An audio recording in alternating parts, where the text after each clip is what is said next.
You're watching Press TV. Time now for the news review. Stay tuned. U.S. Secretary of State Antony Blinken says that both Washington and Beijing have agreed to stabilize their ties to prevent intense rivalry from veering into conflict. Now, Blinken made a comment in a presser in Beijing following a series of meetings with China's top officials, including President Xi Jinping. Blinken also voiced concerns over what are called China's provocative acts in the Taiwan Strait and its human rights violations. Now, China dismissed the allegations, saying that the U.S. must respect its territorial integrity and clearly opposed Taiwan's independence. The Chinese leader has held Blinken's talks in Beijing. Xi Jinping saying the two states have made progress on specific issues. China and the U.S. have been at odds over a number of issues, including Washington's rising military presence around the Taiwan Strait. Okay, let's get some insight on this and discuss it a bit. So I'm inviting a couple of guests. Kindo Xu is a senior fellow with the Pangold Institution in Beijing. Also with me is John Steppeling, author and commentator in Indra, Norway. Welcome to the show, gentlemen. So Kindo Xu, are you optimistic that progress has really been made? Because while talking to reporters, answering their questions, Blinken was asked if progress was made. He just said that the doors and channels of communications are open. Some progress has been made, but okay, let's have your opinion on that. Was progress made? I guess people will agree. We do see some positive development in the area of in the area of like people-to-people exchange, for example. I would call them soft areas. So it's in the interest of both nations. If they want to maintain this relationship, for example, they need to facilitate people-to-people exchange, scholar visits, and students studying in both nations, and of course business people's travels. And they also agreed to increase the flights between the two nations.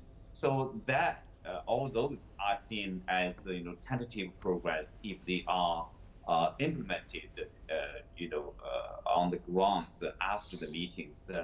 In other areas, there's not really any progress. I think both sides are reiterating their positions. Probably they are getting clearer about the idea of each other.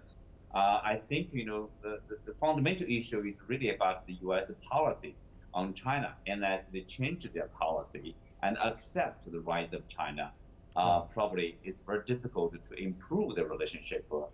Even to stabilize the relationship would be very challenging.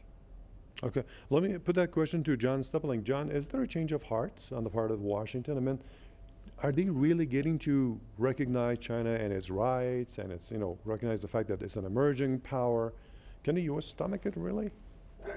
No, I don't think so.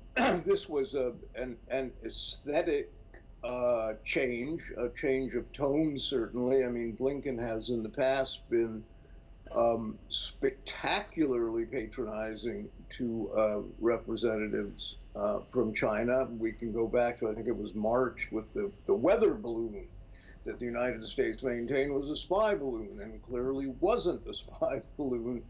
And then the U.S. shot it down, and there was a big brouhaha about that. And Blinken used, at the time, pretty surprisingly bellicose rhetoric when he was referring to and talking to the Chinese representatives.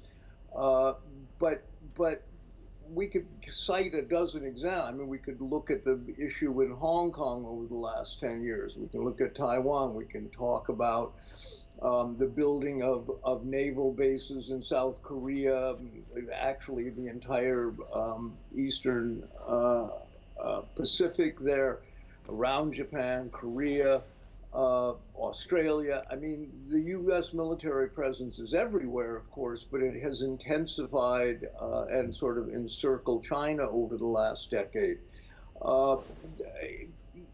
It's hard to know what to make of this. This was Blinken being, this was the nice appearing Blinken, the soft Blinken or something. I don't think there was much substance to what he said. I don't think the U.S. is going to change its policies toward China. But again, and I always kind of come back to this when talking about American foreign policy, whether it's the expansion of NATO against Russia, this proxy war against Russia, whether it's the U.S. relationship with Israel and the militarism that the U.S. foments in Africa, the coups they have tried in Latin America, on and on and on. Okay. The U.S. has a military presence everywhere, and that hasn't changed, and it's escalated because the U.S. economy is very bad, and they stay afloat economically through militarism.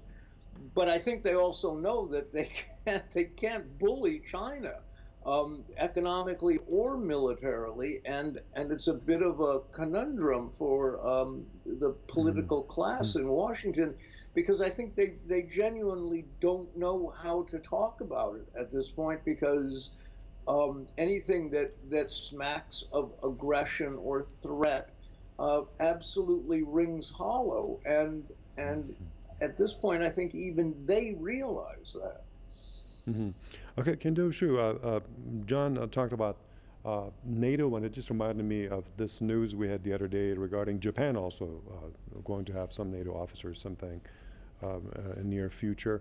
So we also have the U.S. Still doing what it calls China is doing, provocative moves, in South China Sea. It joins drills with Japan, South Korea. This is what Pyongyang calls the red line. And then we have officials going to Taiwan, and China has been warning against this. So would the U.S. Scrap all these and get close to China? No, unfortunately, no. I think there's a key issue here. That is, there's a rise of China. There's a rise of the rest. Not only China, you see the rise of India, South Africa, BRICS countries. You see the rise of middle powers, Turkey, Indonesia, for example. So you see more and more countries are lining up to join this SCO or the BRICS group.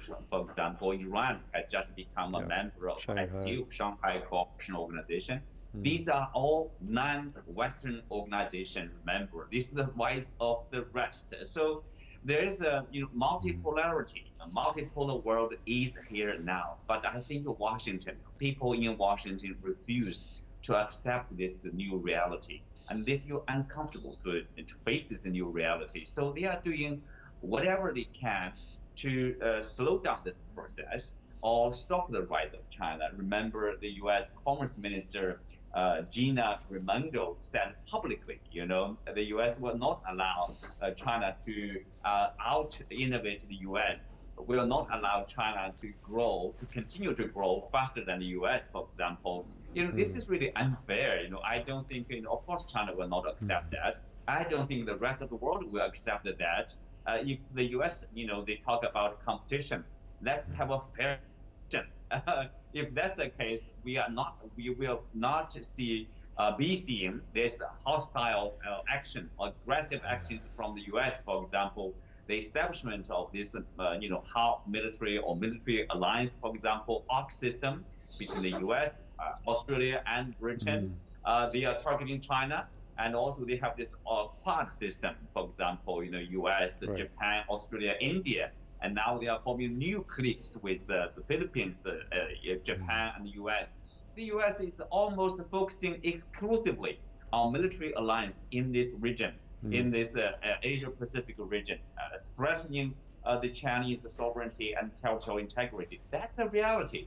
And of course, when China says no, the U.S. would say, oh, China is being aggressive. So the U.S. refused to accept this reality, and they are doing militarily, mostly, to threaten China. But I don't think China will, back down in that kind of, let's say, if competition or confrontation, whatever you call it. Right. Okay. Speaking of competition and confrontation, John, we have 1 minute left. Would the U.S. really be, do it on a fair play style and play a fair game? Can you imagine that? And the question is, why the Biden administration is doing this the last year? Maybe somebody else is reelected tomorrow, and then the whole thing would change, huh? Well, the United States hasn't changed its trajectory in 100 years, in 150 years. It certainly hasn't changed its policies, foreign policies, economic policies since World War II. They're not about to change it. They will go down with the ship. You know, they are sinking economically. Your other guest is right. BRICS represents a significant threat to the US dollar, to US hegemony economically. The US is stretched thin militarily. They have bases everywhere, but they are running out of supplies. There's disruptions. Soldiers are complaining about the poor quality of their weaponry and so forth. Bad training. All of this has been going on for several years now, and it seems to be intensifying the discontent in the military. We are seeing contradictory statements from different Pentagon chiefs. It feels like there is a atmosphere of desperation in Washington. Both the Joint Chiefs, the State Department, the CIA, nobody is on the same page really, and I think it's just going to get worse, that part of it. Okay, thank you so much for the insight. Kendo Shu in China and John Steppeling in Norway. And that's the end of this episode of the News Review.